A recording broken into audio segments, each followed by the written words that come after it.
YouTube, it's Upside DIY. This TV has a problem with the power off, and the problem is I can't see the screen because the display was cracked. These TVs are pretty fragile. Right now, it's got a frosty cover to keep it protected. The the lens type of like this is frosty and it's not clear. I want to put a clear piece, but that's going to cost a little money. But the lens piece, it's actually embedded with RGB. If I lifted the piece of plastic, the lens plastic, to a light, I could actually see yellow, red, and blue just from just regular light.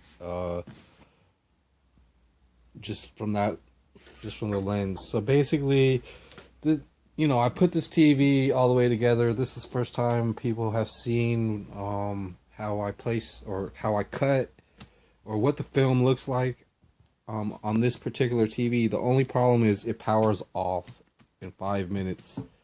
I've got to basically try to.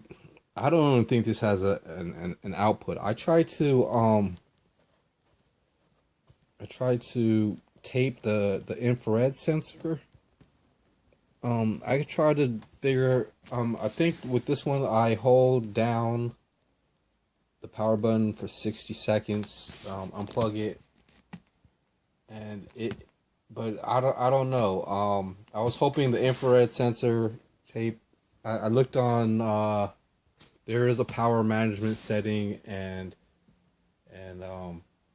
I gotta check my other TV to see if it's on or it hasn't given me a power off problem, so I really don't have to really check it. But so basically, I put all the screws on it. There's speakers still wired to this, so basically, I gotta press a button probably like every 5 minutes just to keep it from powering off. And basically, I can try to plug in the old display and maybe get into the menu, but I would have to take this apart and, I could damage a few things in the process. I'm just going to try to. It says that it's got an optical drive, like underneath with one of the ports. But everything is inputted. This may not work. This may not work at all.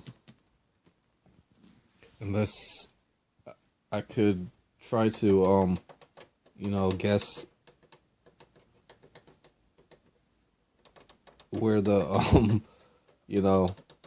options are and things like that. I could try to bypass or just even, just bypass the power and figure something like that, but that would still have me taking apart the screws. I even left out some screws, so taking it apart won't be that bad. I think there were some screws that were underneath this front bezel. So I could, if I do take it apart again, I could straighten out or try to straighten out some of the red, and even, just the placement still has some issues. The plastic film needs to be cut a little bit. This is a totally bright light. Besides that, I really don't know. Maybe wire a motor that could, press the button, every time it goes around. I just don't know. Like I said, I tried to put tape on this out, the remote optical, the infrared sensor, but thinking maybe that could be a problem, but it's actually a power off option inside this energy management. So besides that, I could just completely tear it down, just for to reuse the film and maybe the LEDs and just wire the LEDs. I just haven't done anything like that. I really would have to spend maybe a longer period of time, maybe a month or two, just to figure out, you know, where all the connections are, you know, or maybe the. So that's kind of an update on this TV. I got this film last Friday. It's Wednesday right now. So I've been trying to work on this right off. I mean, I had it taken apart and things and ready for the film. So I just, you know, the first day I got the film last Friday, I just kind of made a little video, like a acrylic supply video, and then I just started to unroll the film. This film was pretty expensive. I had the blue plastic bags, so you know, if I find any yellow or red or blue plastic bags or things like that, I'll definitely try to save them, clean them up, and use them for other lights. Too bad this one, you know, it's a toughie because it would have been a good project if it fully worked. It even warns me to look at my other TV, and you know, before doing all this, I already knew that I could, you know, somehow down the line get replacements and things like that. Or you know, just change like the bulb and the fixture situations, and maybe just hot wire them to some part from any wires that I could see that are exposed, and just jumper it. Oops, I just pressed the power button. But yeah, it'll turn off like that from the settings menu, and but everything else seems decent with it. Let me show you guys the rest of the acrylic stuff that I've been doing with the covers. So, but this is a decent video or shot just to show you guys kind of a good idea on kind of like the actual you know, the filter.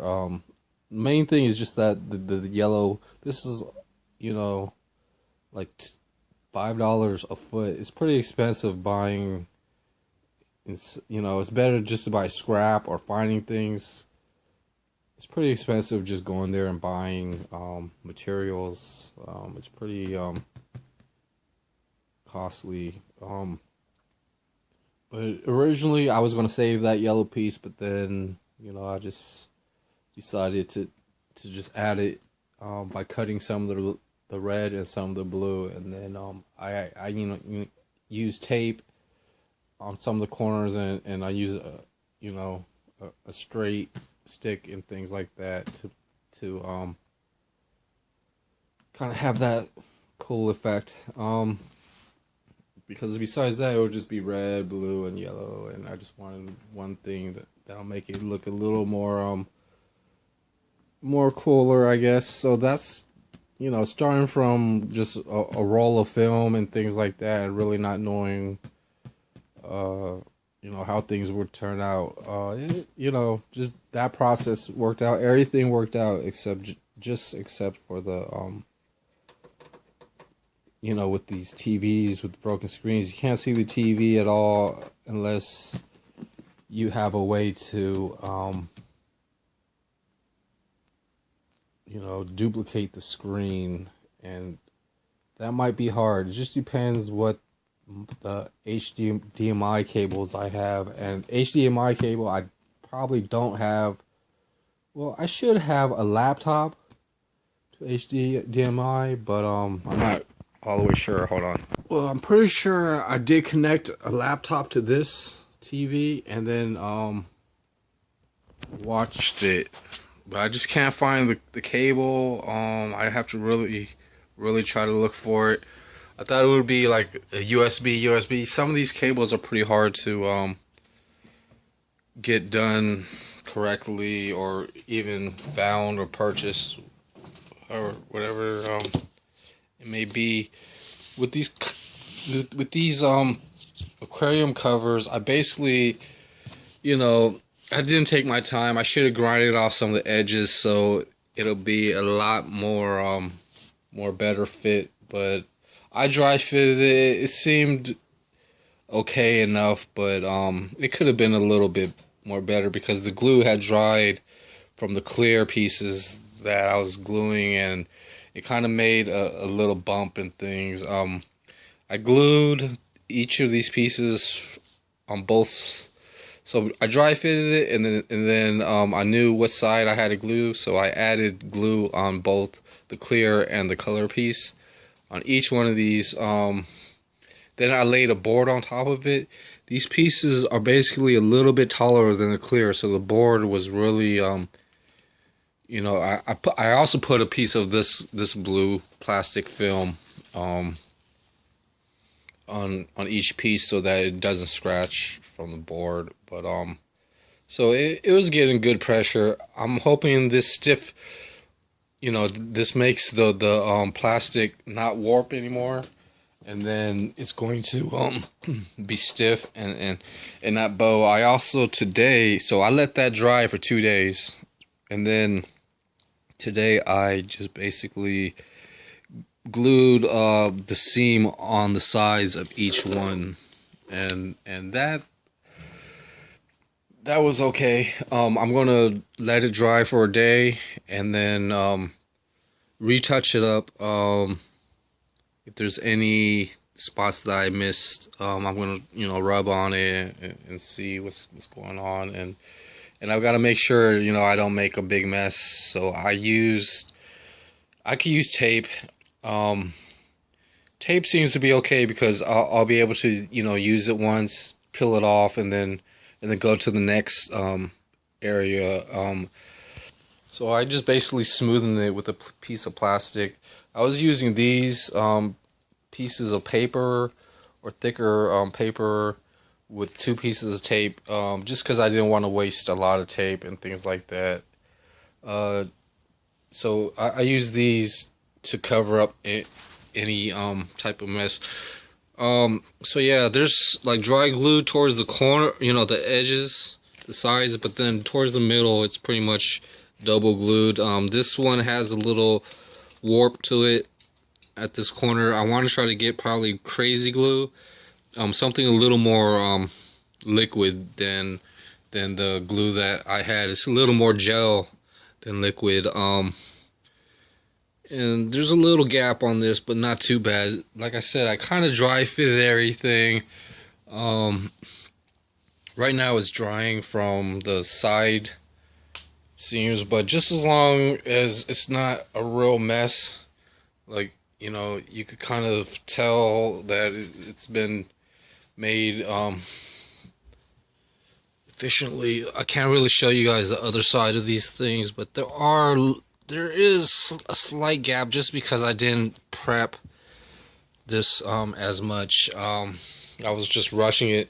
So after this dries, I'm gonna retouch up the side glue, and then let that dry, and then I'm going to trim off some of these excess pieces because these pieces started shifting a little bit from the weight of the I actually put a toolbox on top of the 4th piece of wood just to give more weight, but the wood was actually pressing down on the new glued pieces, and then it just shifted stuff a little bit.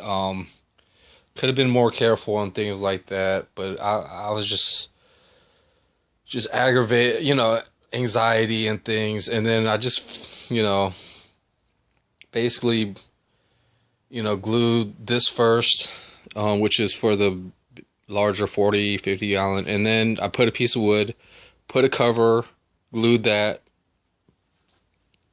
put a piece of wood, and then a third, and then a 4th piece of wood, and then the toolbox. So after 2 days of drying and then doing all this touch up, it doesn't look bad. And here's kind of like a broken screen, and there's little pieces of glass or whatever There it is. I actually cut my finger a little bit. So yeah, thanks for watching, guys. I'm kind of you know, trying to finish up these things. And too bad for this TV. I gotta figure out how to fix it. But I just wanted to show you guys kind of what's been going on with it, and then just finishing off the video. So I'll talk to you next time. Have a good day. Bye.